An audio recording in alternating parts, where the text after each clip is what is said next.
করো মাছে পানি খাইয়া খাইয়া গুড়িতরা দেখিয়া জাল দিয়া মাছ ধরাত লাগলা।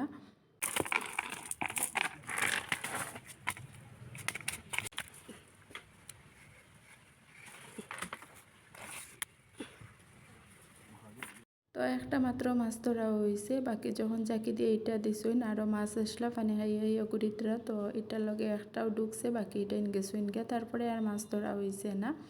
তারপরে এখানে আমি ব্রেকফাস্টর লাগিয়ে মিনি পোচ বানাইলে আর ছোটো ছোটো ডিমর, কারণ আজকে ব্রেকফাস্ট আরও তো হেভি করতাম না, আজকে লাঞ্চও স্পেশাল মেনু আছে আর লাগিয়ে ব্রেকফাস্ট লাইট হরমু। তারপরে এখানে ভর্তা বানানির লাগিয়ে আমি মাটির বাটনা পিসনি লইছি, আর আজকের ভর্তা হইলো আলু ভর্তা। আর আলু ভর্তা হইলো আমার ফেভারিট, তাও আবার যদিও মার হাতের স্পেশাল জাল জাল আলু ভর্তা। তো এইখানে আলু ভর্তা বানানির লাগিয়া কাঁচামরিচ ড্রাই রোস্ট করিয়া মানে বাজিয়া আর লই লইছি। তারপরে আলু হালকা সিদ্ধ করিয়া বাজা বাজা করে লইছি, মানে একটু জল দিয়ে সিদ্ধ করা হয়েছে, আর জল শুকাইয়া যখন একটু জলা জলা হয়ে গেছে তখন রেডি হয়ে যায়। এটা নিল নতুন আলু, এর লাগে অত বেশি সময় সিদ্ধ করতে লাগে না, কম সময়ে হয়ে যায়।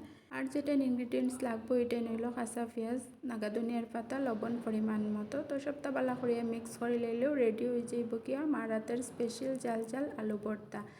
আর কিছু কিছু মানুষে দেখি সরষের তেল এড করেন, তো আমার ঘরের খেয়ে খাইন না, এর লাগে আর সরষের তেল দিছি না।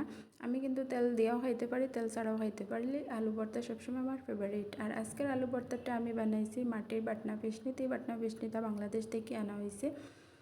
আর এরকম যদি কারোর মাটির বাটনা পিসনি লাগে তাহলে আমারে কমেন্ট করবা, আমার কাজিন একজনে ওটার বিজনেস করেন, তো তার কাছ থেকে কিনতে পারবা। তারপরে রান্নাত লাগে গেল আজকের স্পেশাল মেনু চিকেন কারি, কারণ এই চিকেন কারিটা আমার ছোটো ভাইয়ের রান্না হতরা, ফার্স্ট টাইম রান্না করি আমরা খাওয়াইতরা, এর লাগে এইটা আরও বেশি এক্সট্রা স্পেশাল।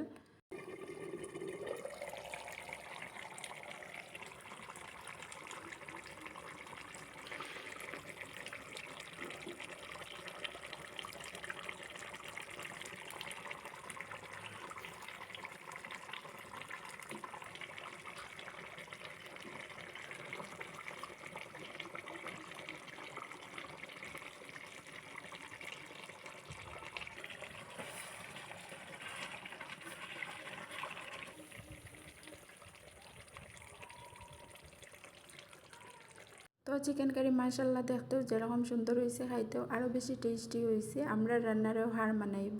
তো এটা দিয়া তো লাঞ্চ হইল, তারপরে আমি ডিনারেও সেম চিকেন কারি দিয়া রুটি দিয়ে ডিনার করে লইলাম।